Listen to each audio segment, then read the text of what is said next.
What is fundamental analysis in currency trading? Have you ever noticed how currency prices seem to jump around whenever there's news about a particular country? It might feel mysterious, like the price changes are random. Well, there's actually a connection. The economy is the key. Every country has its own economic story.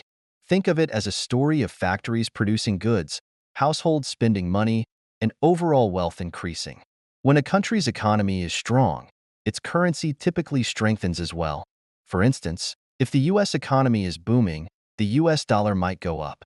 On the flip side, poor economic indicators can negatively impact currency prices. When the economy is weak, the currency often suffers. This is where fundamental analysis steps in.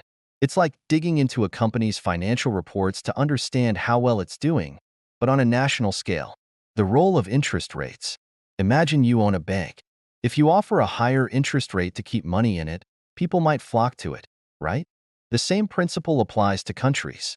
When a country offers higher interest rates, it attracts more foreign capital, strengthening its currency. Investors are always on the lookout for the best returns, and high interest rates can make a country's currency more attractive. The impact of news events. But wait, it's not all about numbers. Political turmoil or unexpected events, like a trade war or natural disaster, can spook investors and cause currencies to fluctuate. These events can create uncertainty, leading to sudden changes in currency values. Conclusion. Fundamental analysis helps traders and investors understand the underlying factors driving currency prices. By keeping an eye on economic indicators, interest rates, and news events, you can make more informed decisions and navigate the currency market more effectively.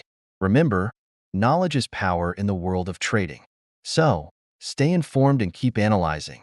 If you found this video helpful, and subscribe to YaMarkets for more insights on currency trading and financial analysis.